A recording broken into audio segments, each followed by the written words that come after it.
The blizzard howled across the Missouri plains with a fury that seemed determined to bury everything in its path. And Yates Brennan had seen plenty of storms in his 30 years, but nothing quite like the white wall that had descended on Clifton Hill that January afternoon in 1878.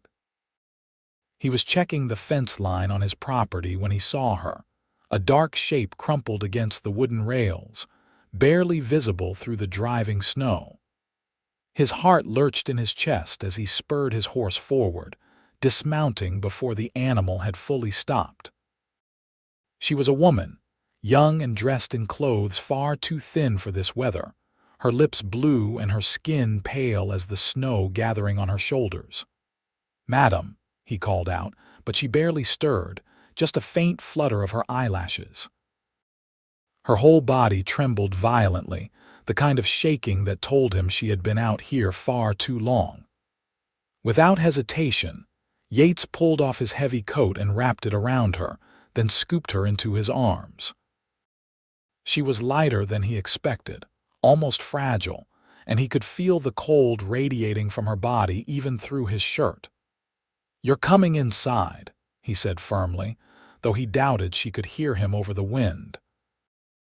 The ride back to his ranch house felt endless, each gust of wind trying to knock them from the saddle. Yates held her tight against his chest, using his body to shield her from the worst of the storm. By the time he reached the barn, his fingers were numb and his face stung from the icy assault.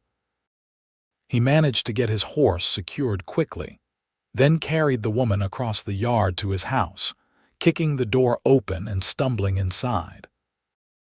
The warmth of the fire he had left burning hit him like a wave, and he carried her straight to the hearth, laying her down on the bearskin rug in front of the flames.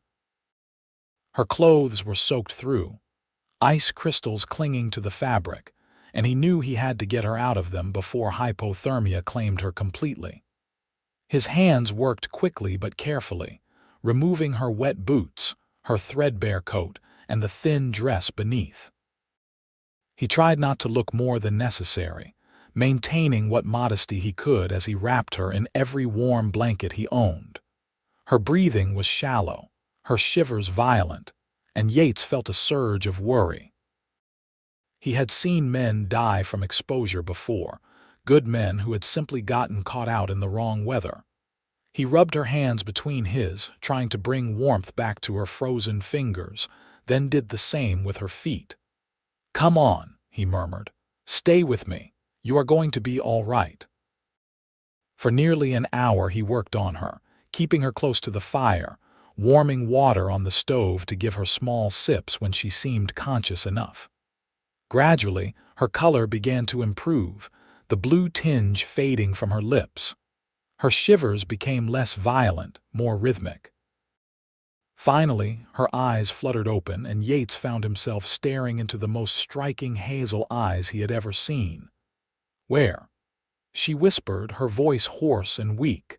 "My ranch just outside Clifton Hill," Yates said gently. "I found you by my fence line." "What were you doing out there in this storm?"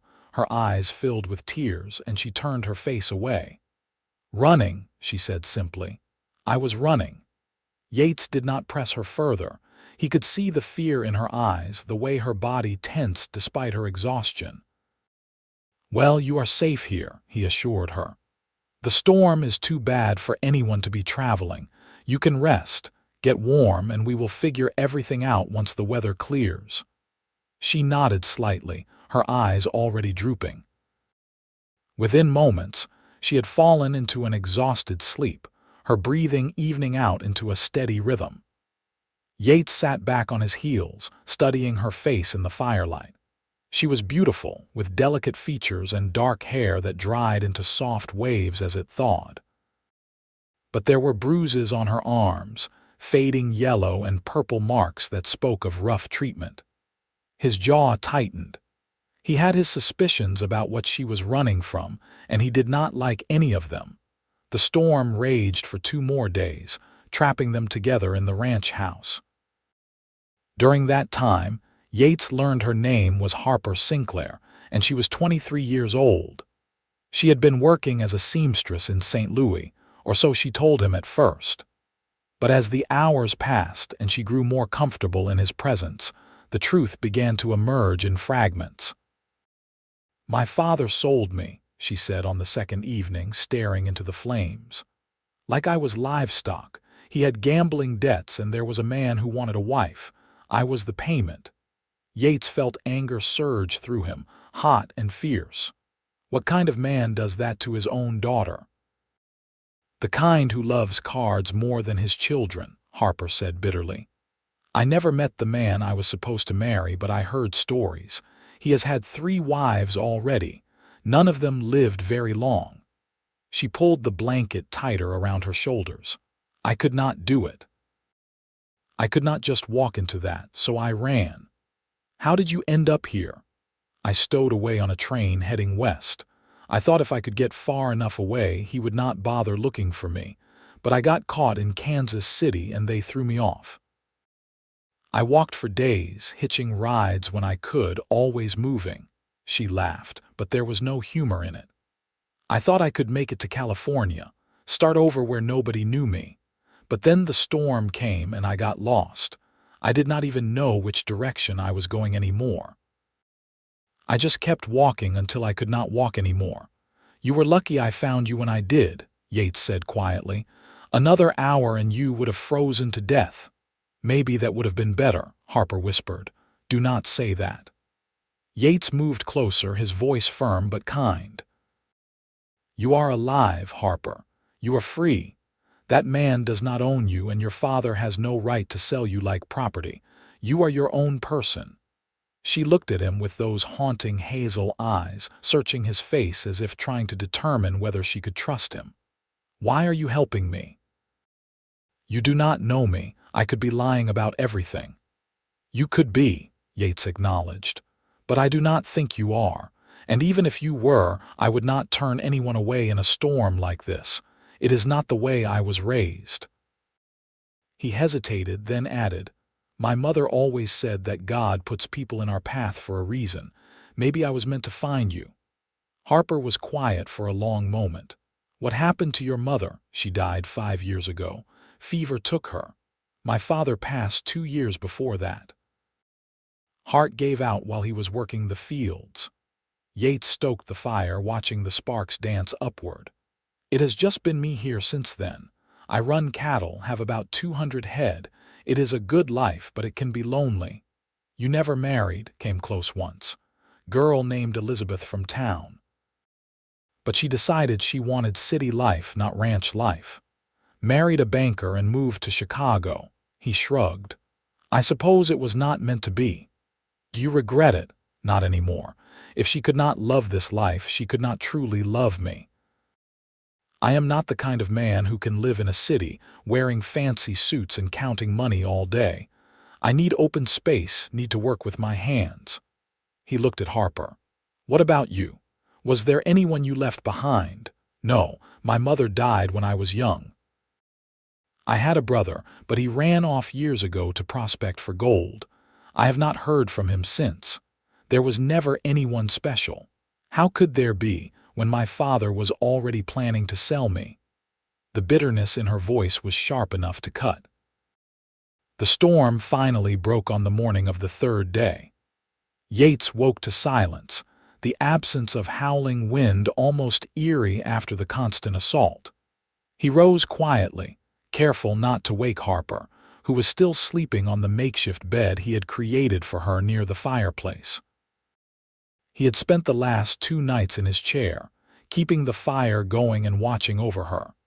His back ached from the uncomfortable position, but he did not mind.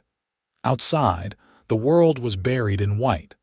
Drifts reached halfway up the fence posts, and the path to the barn was completely obscured.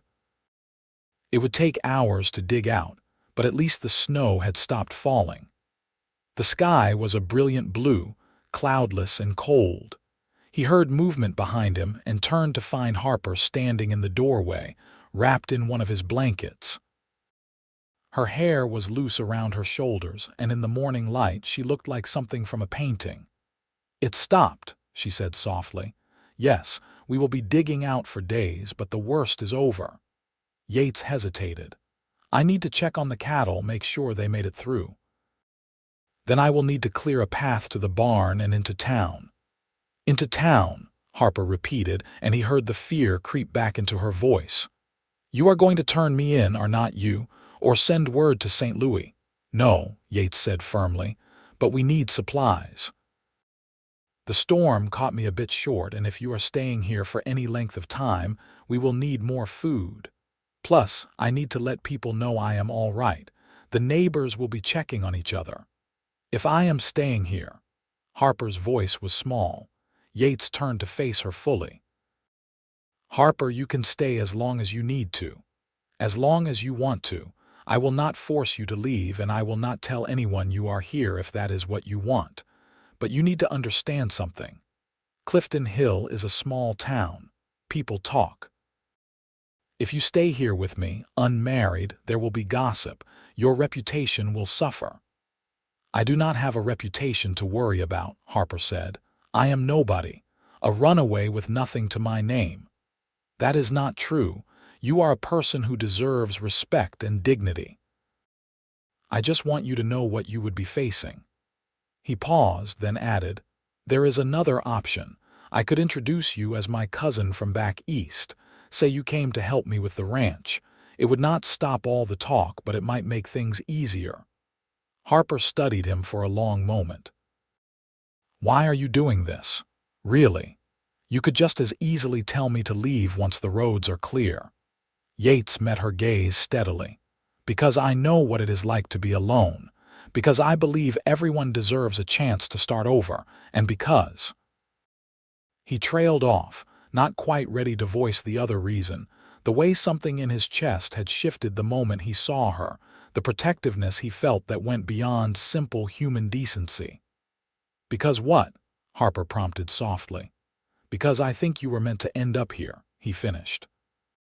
"Call it fate or luck or divine intervention.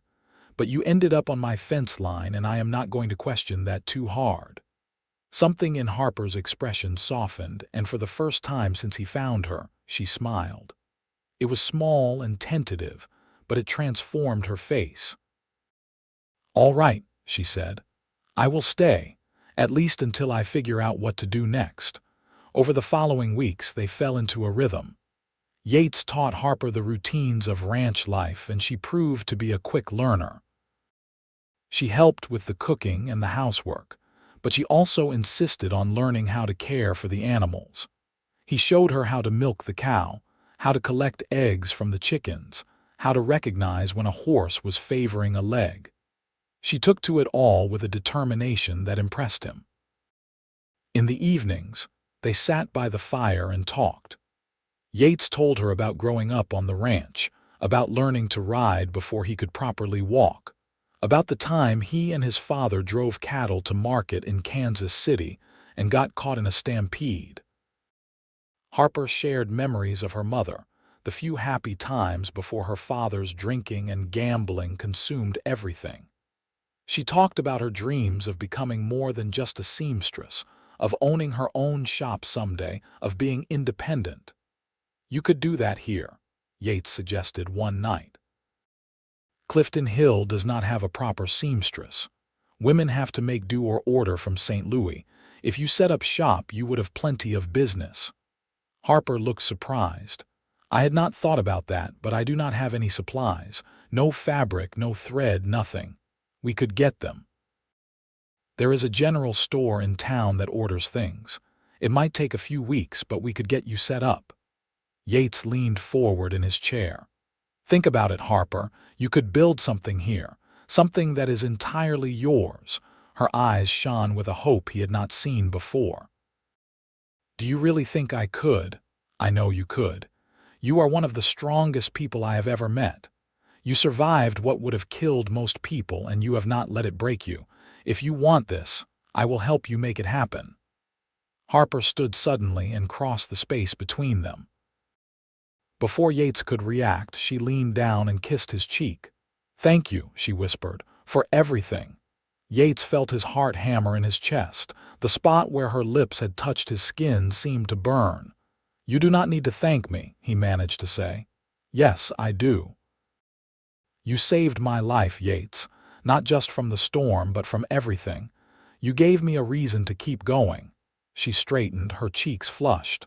"I should get to bed. Morning comes early." After she disappeared into the small bedroom he had given her, Yates sat staring into the fire for a long time. He was falling in love with her.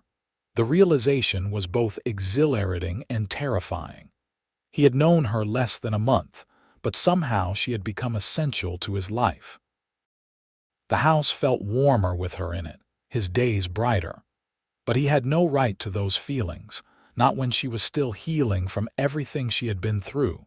When Yates finally made the trip into Clifton Hill, 2 weeks later, he brought Harper with him. She wore one of the dresses he had bought for her, a simple blue calico that matched her eyes, and she had pinned her hair up in a neat bun. She looked nervous but determined as they rode into town on the wagon.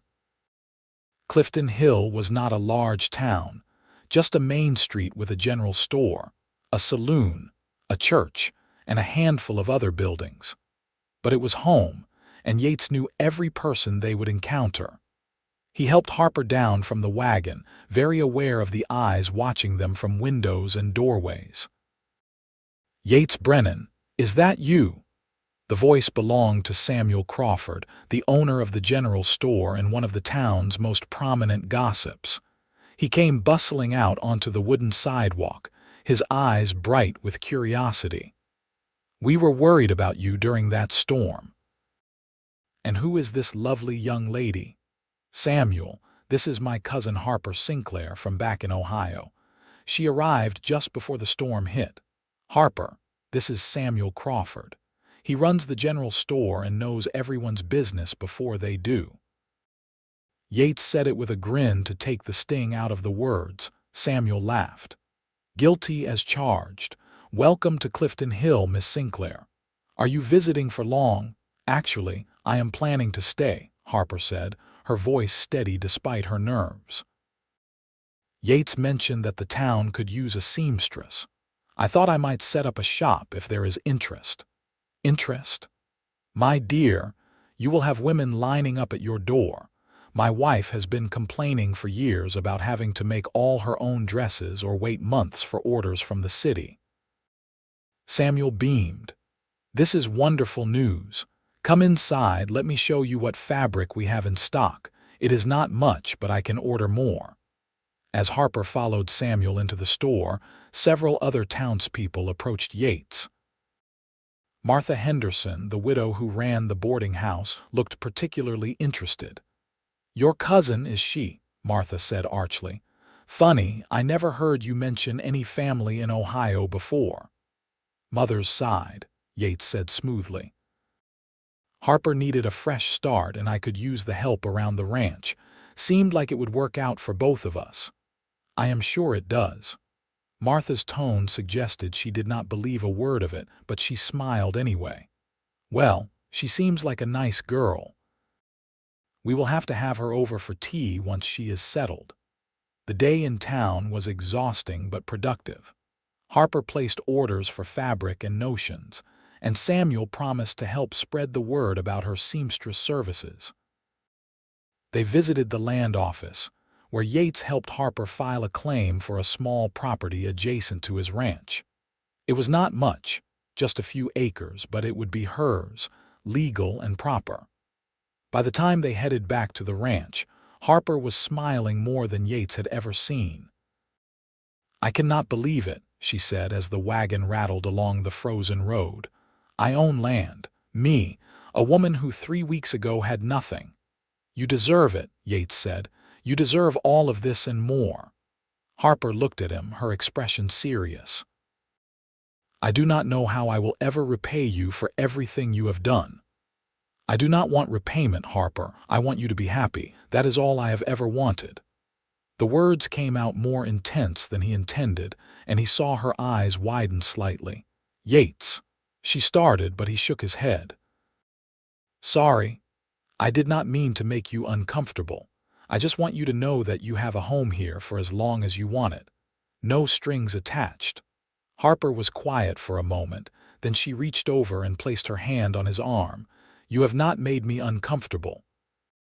"Quite the opposite, actually. I just do not know what I am doing. I have never felt like this before." Yates turned to look at her, his heart pounding. "Felt like what? Safe, happy. Like maybe there is a future worth hoping for." She bit her lip.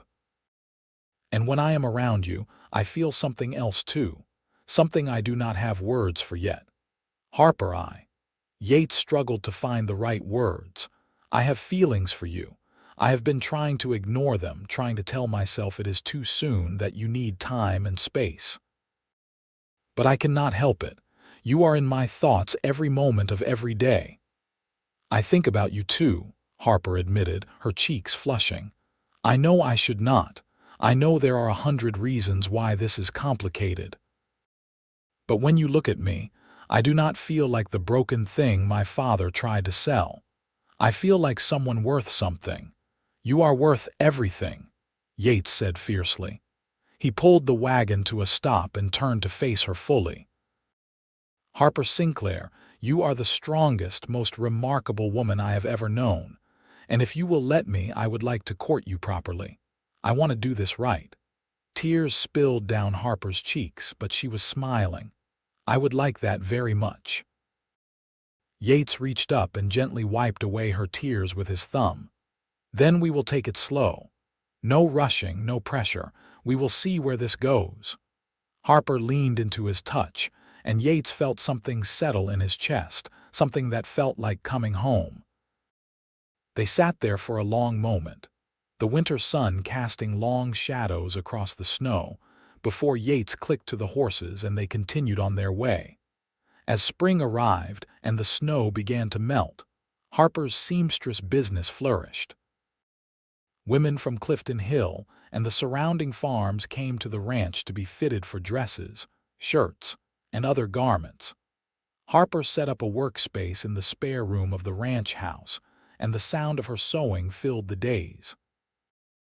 Yates loved hearing her hum while she worked, loved seeing the pride in her eyes when she completed a particularly difficult piece. Their courtship progressed slowly but surely. Yates took her on picnics when the weather permitted, taught her to ride his gentlest mare, showed her every corner of his property. They held hands while walking, stole kisses under the stars, talked for hours about everything and nothing. Harper bloomed like the wildflowers that dotted the prairie, her smiles coming more easily, her laughter more frequent. But there was always a shadow in the back of Yates's mind, the worry that someone from Harper's past would come looking for her. He asked around carefully, listening for any news from St. Louis or Kansas City, but heard nothing. It seemed that Harper's escape had been clean. Still, he kept his rifle close and made sure all the doors were locked at night. In May, 6 months after he found her by the fence, Yates took Harper to the top of the ridge that overlooked his ranch. The view stretched for miles in every direction, rolling hills covered in green grass, the distant ribbon of the Missouri River gleaming in the afternoon sun. It was his favorite place in the world, the spot where he came when he needed to think. "It is beautiful," Harper breathed, turning in a slow circle to take it all in. "It is," Yates agreed, but he was looking at her, not the view. "Harper, I brought you up here because I want to ask you something important." She turned to face him, her eyes wide. "What is it?" Yates took her hands in his, feeling suddenly nervous despite the months they had spent together. "These past months with you have been the happiest of my life. You have brought light and warmth to places I did not even know were cold and dark. I wake up every morning grateful that I found you that day in the snow, that you chose to stay, that you gave me a chance." "Yates," Harper whispered, tears already forming in her eyes. "I know we have not known each other long. I know there are people who will say we are rushing things. But I also know that I love you, Harper Sinclair. I love your strength and your courage. I love your laugh and the way you bite your lip when you are concentrating on a difficult scene. I love every single thing about you, and I do not want to spend another day without you by my side." He pulled a small box from his pocket and opened it to reveal a simple gold band with a small diamond. "Will you marry me? Will you let me spend the rest of my life proving that you made the right choice by staying?" Harper was crying openly now, but she was also smiling that radiant smile that made Yates's heart skip. "Yes," she said, her voice thick with emotion. "Yes, I will marry you. I love you too, Yates. I think I started falling in love with you the moment you wrapped me in your coat and said I was coming inside. You saved me in every way a person can be saved." Yates slipped the ring onto her finger, then pulled her into his arms and kissed her with all the passion and tenderness he had been holding back. Harper kissed him back just as fiercely, her arms wrapping around his neck, and for a long, perfect moment, nothing else existed but the two of them on that hilltop.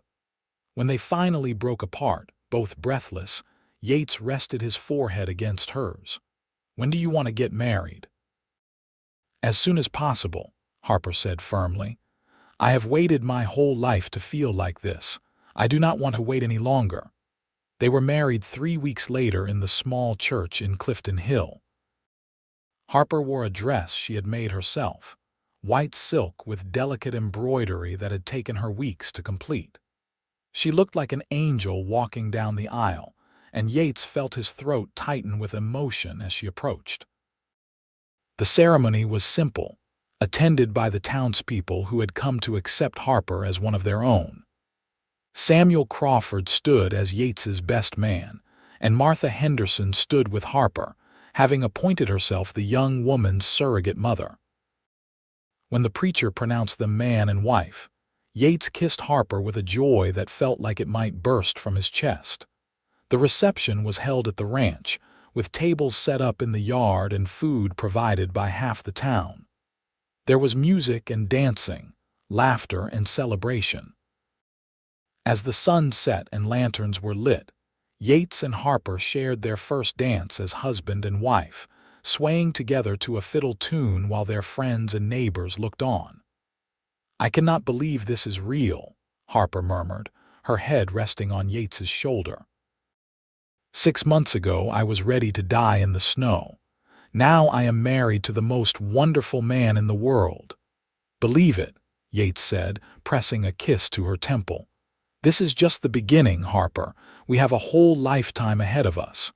Their first year of marriage was not without challenges. Running a ranch was hard work, and there were times when money was tight or the weather was cruel. But they faced everything together, supporting each other through the difficult moments and celebrating the victories. Harper's seamstress business continued to grow, providing a steady income that supplemented the ranch earnings. Yates expanded his cattle herd, buying more land to accommodate the growth. But the best moment came one morning in early spring when Harper came to Yates in the barn, her eyes bright with excitement and nervousness. "I need to tell you something," she said, taking his hands. Yates felt a flutter of worry. "What is it? Is something wrong?" "No, nothing is wrong. Actually, everything is very right." Harper took a deep breath. "I am pregnant, Yates. We are going to have a baby." For a moment, Yates could not speak. Joy flooded through him so intense it almost hurt. Then he let out a whoop and swept Harper into his arms, spinning her around until she laughed and begged him to stop. "We are having a baby," he repeated, as if saying it would make it more real. "Harper, that is the most wonderful news I have ever heard. You are happy?" Harper asked, though the answer was obvious from his reaction. "Happy does not begin to cover it. I am thrilled. I am ecstatic. I am the luckiest man alive." He set her down gently, suddenly worried. "Are you feeling all right? Do you need to sit down? Should you be working?" Harper laughed, a sound full of pure happiness. "I am fine, Yates. I am healthy and strong, and this baby is going to be just fine too. We have months to prepare." Those months flew by in a blur of preparations. Yates built a cradle with his own hands, spending his evenings carving intricate designs into the wood. Harper sewed tiny clothes and blankets, her hands moving with practiced skill. They turned the small spare room into a nursery, painting the walls a soft yellow and filling it with everything a baby could need. As Harper's belly grew, Yates found himself even more protective than usual. He worried when she worked too long at her sewing, insisted she rest more, and refused to let her do any heavy lifting. Harper tolerated his fussing with amused patience, assuring him repeatedly that she was not made of glass. In November, as an early winter storm began to gather on the horizon, Harper went into labor. Yates sent for the midwife from town, then paced the house frantically while Martha Henderson and the midwife tended to Harper. The sound of her pain cut through him like a knife, and he felt utterly helpless. This was one thing he could not protect her from, one trial he could not face for her. After what felt like an eternity but was only about 8 hours, the crying of a baby filled the ranch house. Yates nearly broke down the bedroom door in his haste to get to Harper.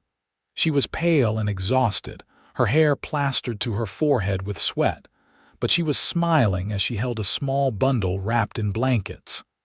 "It is a boy," she said softly, her voice tired but full of wonder.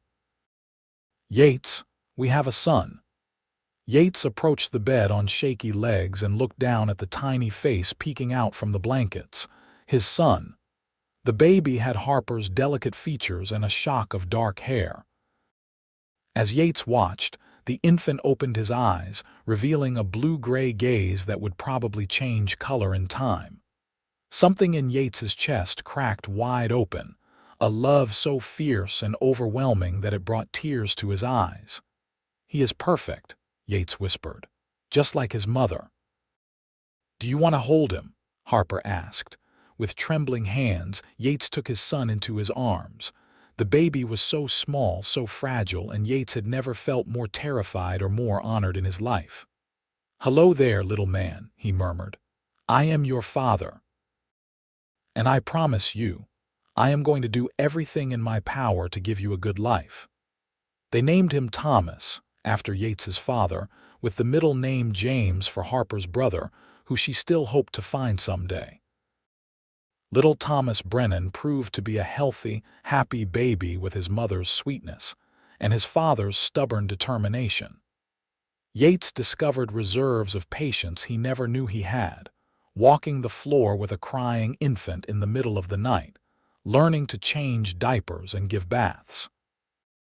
Harper navigated motherhood with the same grace she brought to everything else.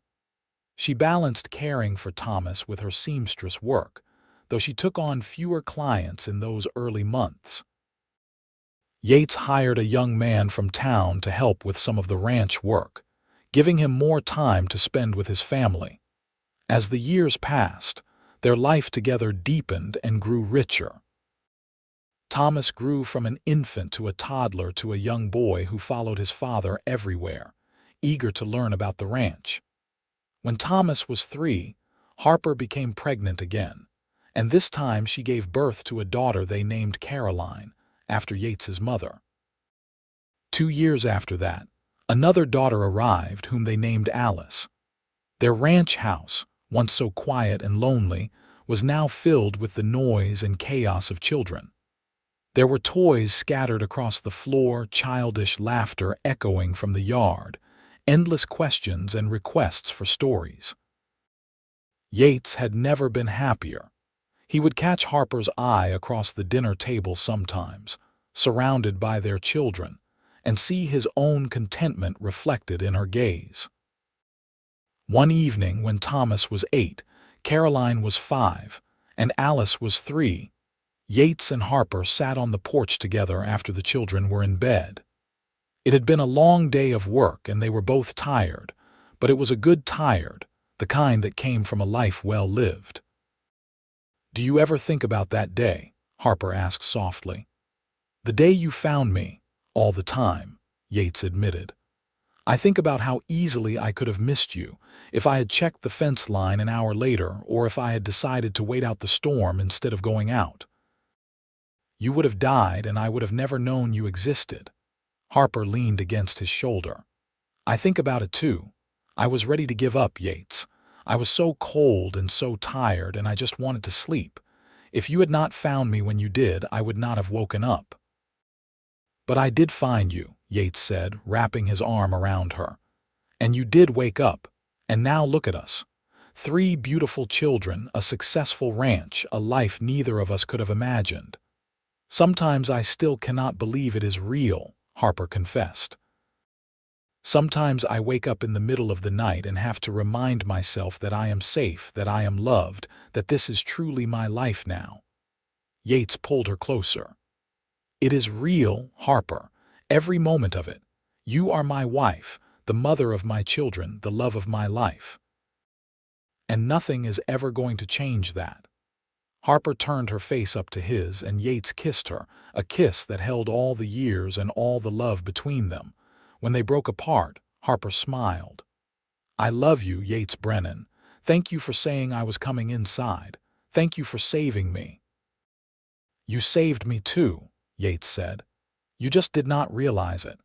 I was half alive before you came into my life, just going through the motions. You gave me a reason to truly live. As they sat together in the gathering darkness, watching the stars emerge one by one, Yates thought about the journey that had brought them to this moment.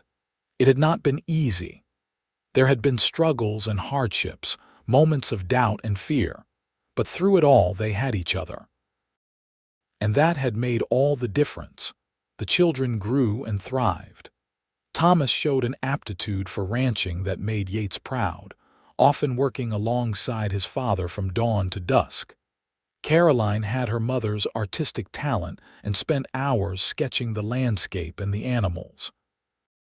Alice was the adventurous one, always climbing trees and exploring places she should not go.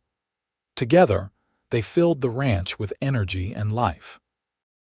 When Thomas turned 12, Yates began teaching him more advanced ranching skills, showing him how to break horses, how to recognize disease in the cattle, how to manage the business side of the operation.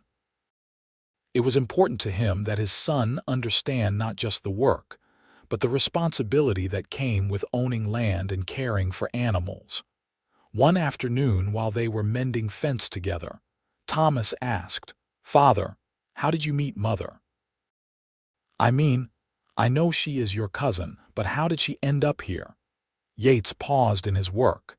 He and Harper had discussed this conversation many times, knowing it would come eventually. They had agreed to tell the children the truth when they were old enough to understand. "She is not actually my cousin, son. That was a story we told to protect her." Thomas looked confused. "I do not understand. Your mother was running from a very bad situation. Her father tried to force her into a marriage with a dangerous man. She ran away, and she ended up here during that terrible storm the winter before you were born. I found her nearly frozen to death by our fence line. I brought her inside, and over time, we fell in love." Yates met his son's eyes. "We told people she was my cousin because we knew there would be talk otherwise, and we wanted to protect her from anyone who might be looking for her." Thomas was quiet for a long moment, processing this information. So Grandfather Sinclair was a bad man. "He made bad choices," Yates said carefully. "But your mother is one of the strongest, bravest people I have ever known. She survived something that would have broken most people, and she built a good life for herself, for all of us." "I am glad you found her," Thomas said simply. "I am glad we are a family." "So am I, son. So am I." As the years continued to pass, Yates and Harper watched their children grow into fine young people. Thomas took on more and more responsibility for the ranch, showing the kind of steady leadership that promised he would run it well someday. Caroline discovered a love of teaching and began helping at the small school in Clifton Hill. Alice, true to her adventurous nature, talked about traveling west to see the mountains. But through all the changes, Yates and Harper remained the steady center of their family. Their love had only deepened with time, weathered by years of partnership and strengthened by shared trials and triumphs. They still held hands while walking, still stole kisses when they thought the children were not looking, still talked late into the night about their dreams and plans. When Yates turned 50 and Harper 43, they decided to take a trip, just the two of them. Thomas was old enough to manage the ranch for a few weeks, and the girls were staying with friends in town. It was the first time in nearly 20 years that they had been truly alone together. They traveled to St. Louis, ostensibly to purchase new equipment for the ranch, but really just to have an adventure together. They stayed in a fancy hotel, ate at restaurants, attended a theatrical performance. It was strange being in a city after so many years of ranch life, but it was also exciting to experience something new together. On their last evening in St. Louis, as they walked along the riverfront, Harper suddenly stopped. "Yates, look." She was staring at a poster nailed to a lamppost. It advertised a lecture by a successful gold prospector who had struck it rich in California, and the name on the poster was James Sinclair. "Do you think it could be him?" Harper whispered, her hand gripping Yates's arm. "My brother." "Only one way to find out," Yates said. "The lecture is tomorrow morning. We can change our train tickets, stay another day." The next morning, they sat in the back of a crowded lecture hall, listening to a weathered but prosperous-looking man tell stories about his adventures in the gold fields. Yates kept glancing at Harper, watching the emotions play across her face. When the lecture ended, she stood up, her legs visibly shaking. "Harper," Yates said softly. "Are you sure?" "I have to know," she said. They made their way through the crowd to where the speaker was signing books. As they approached, the man looked up and his eyes widened in shock. "Harper," he said incredulously.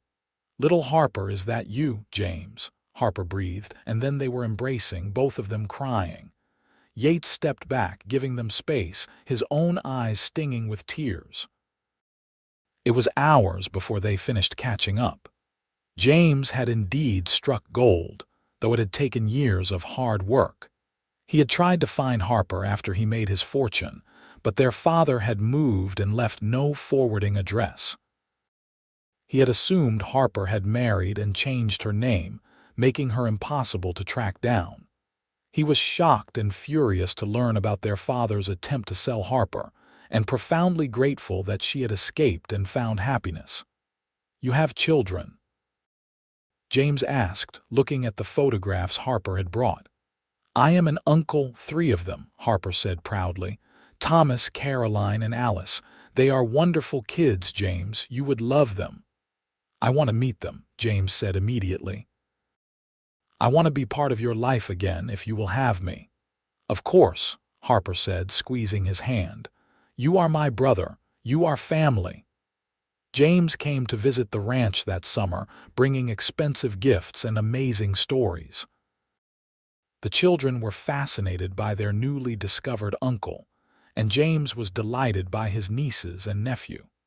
He and Yates got along well, bonding over their shared love of Harper and their respect for hard work.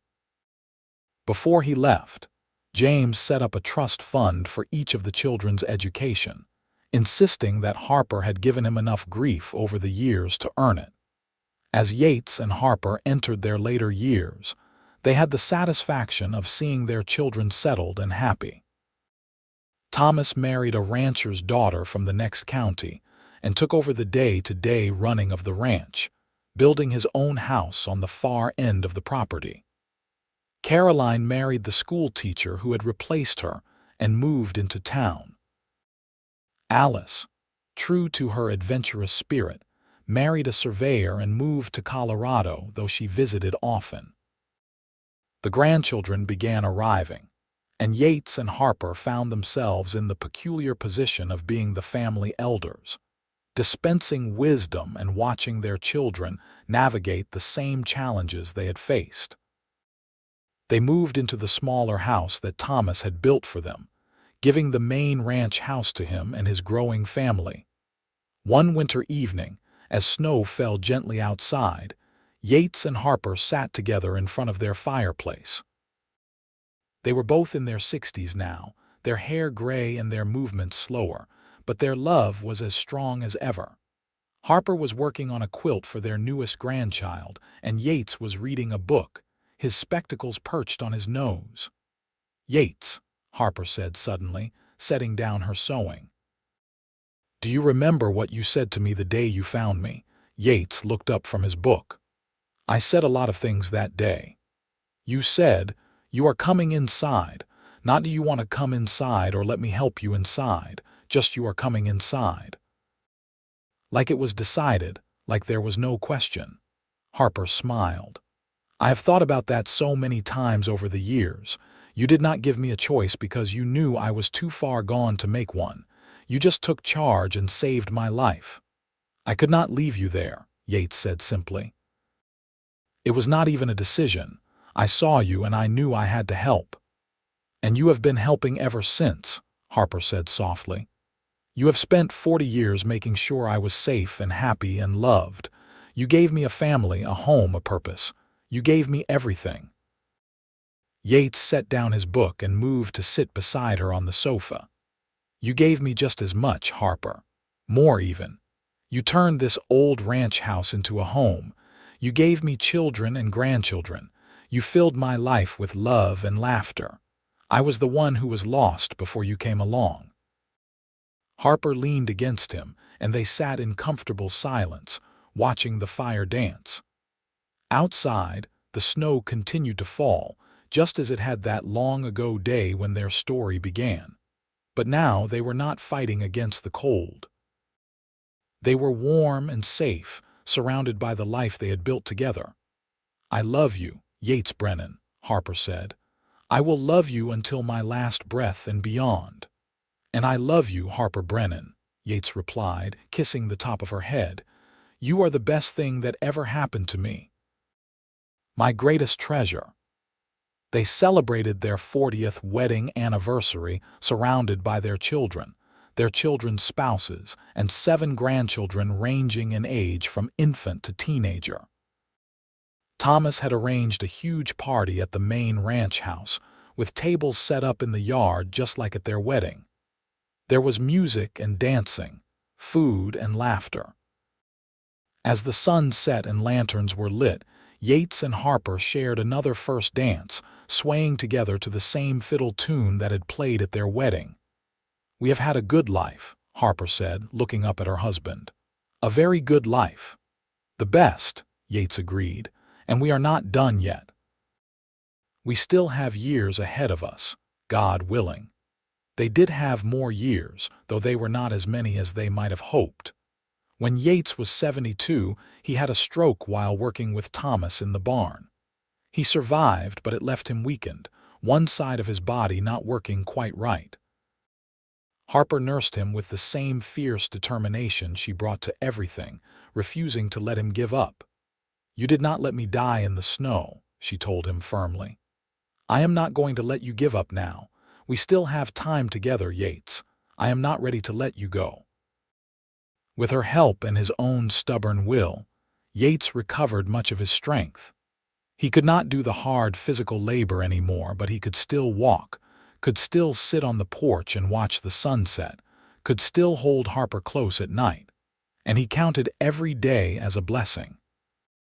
They made it to their 45th anniversary, then their 50th. The golden anniversary celebration was even bigger than their 40th, with people coming from all over Missouri to honor the couple who had become a fixture of Clifton Hill. The mayor gave a speech about their contributions to the community. The preacher talked about the power of love and commitment. Their children and grandchildren shared stories and memories. But the best moment came at the end of the night when everyone had gone home and it was just Yates and Harper alone in their small house. They sat together in their favorite spot by the fireplace, Harper's head on Yates's shoulder, his arm around her waist. 50 years, Harper marveled. Half a century.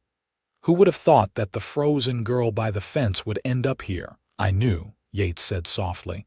From the moment I saw you, something in me knew. You were meant to be mine and I was meant to be yours. You have any regrets? Harper asked. Anything you wish you had done differently? Yates thought about it carefully. No, he said finally. Not a single thing. Every choice I made led me to this moment, right here with you. How could I regret that? Harper smiled, the same radiant smile that had captured his heart so many years ago. I do not have any regrets either. You gave me a life beyond my wildest dreams. You showed me what love really means, and I would do it all again in a heartbeat. They sat together in the quiet warmth of their home, two lives so completely intertwined that it was impossible to tell where one ended and the other began. Outside, the Missouri night was dark and cold, but inside, there was light and warmth and love. Always love. Yates lived to be 76, passing peacefully in his sleep with Harper beside him. At his funeral, the church was packed with people whose lives he had touched, but no one grieved more deeply than Harper, who had lost not just her husband but her best friend, her partner, her soulmate.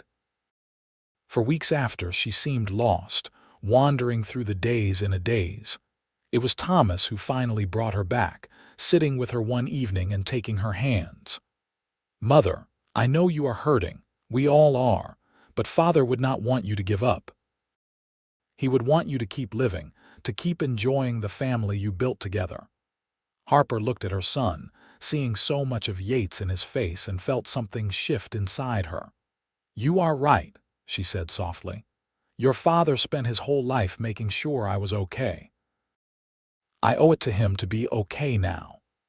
She did not truly recover from losing Yates, but she learned to carry the grief alongside the memories. She spent her remaining years surrounded by her family, delighting in her grandchildren and eventually her great-grandchildren. She told them stories about their grandfather, about the ranch in the old days, about a winter storm and a desperate escape, and a love that had changed everything. When Harper passed away 4 years after Yates, at the age of 80, her children laid her to rest beside him in the Clifton Hill Cemetery. The headstone read, "Together in life, together in eternity." And beneath their names and dates was a simple inscription. He found her in the snow. She found him in the darkness. Together they found home. The ranch stayed in the family, passed down through Thomas and then to his children. The story of Yates and Harper became family legend, told and retold to each new generation. The small house where they had spent their final years together was preserved, kept as a reminder of where it all began. And on winter nights when the snow fell, family members would gather there and remember the cowboy who had saved a freezing girl by the fence, who had said with absolute certainty, "You are coming inside," and in doing so had set in motion a love story that would echo through the decades. The land that Yates had worked so hard to build up became one of the most successful ranches in Missouri. But it was never just about the business. It was about family, about the values that Yates and Harper had instilled in their children and grandchildren. It was about hard work and compassion, about standing up for what was right and helping those who could not help themselves. It was about love in all its forms, the kind of love that saved lives and built legacies. As the years turned into decades, and then into a century, the world changed dramatically. The Wild West of Yates and Harper's youth gave way to modernity, with automobiles and electricity and eventually computers.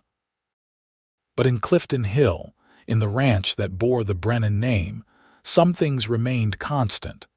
The land was still worked with respect and care. Family was still the highest priority. And the story of how it all began, of a cowboy and a lost girl and a winter storm, was still told with reverence and love. Great-great-grandchildren who had never met Yates or Harper still grew up hearing about them, still visited their graves to leave flowers, still felt connected to ancestors they had never known. Because some love stories transcend time. Some love stories become the foundation that everything else is built upon. And the love between Yates Brennan and Harper Sinclair was exactly that kind of love. It was a love born in desperation and hardship, forged in the harsh reality of the frontier, and tempered by years of partnership and commitment.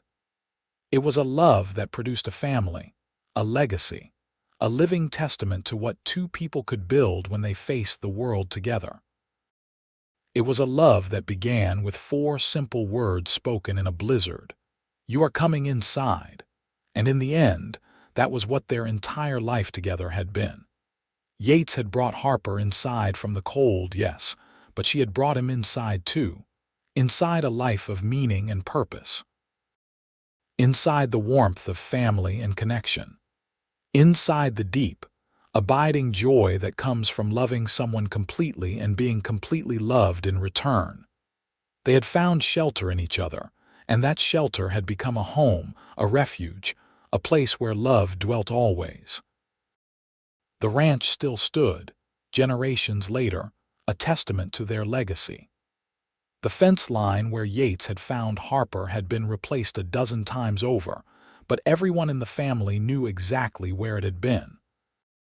Sometimes, on cold winter days when the snow fell, family members would stand at that spot and remember.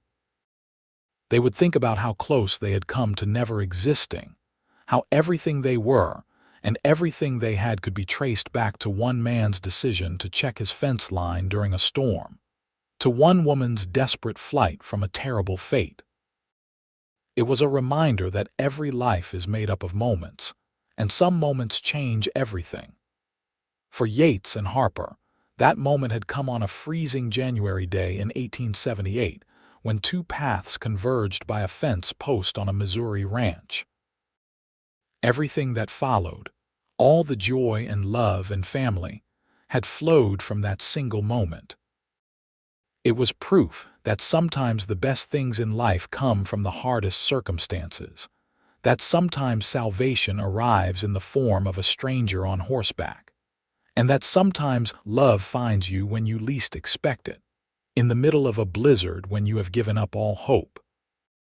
Their story was one of survival and second chances, of found family and chosen love. It was a story of the Wild West, but it was also a universal story, one that resonated across time and place. Because everyone understands the longing for safety, for home, for someone who will look at you and say without hesitation, "You are coming inside. You are going to be okay. I will make sure of it." Yates Brennan had been that person for Harper Sinclair, and in saving her, he had saved himself. Together, they had built something beautiful and lasting, something that continued to ripple outward through generations.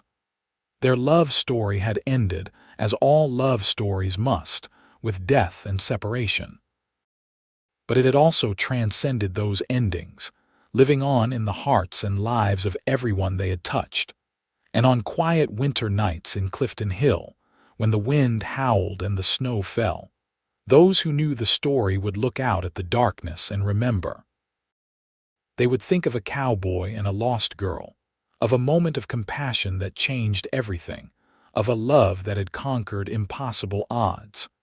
They would remember that sometimes, in the darkest moments, salvation comes. Sometimes, when you are at the end of your rope, someone finds you. Sometimes, when you have lost all hope, a voice cuts through the storm and says the words that will change your life forever. You are coming inside. And everything begins from there.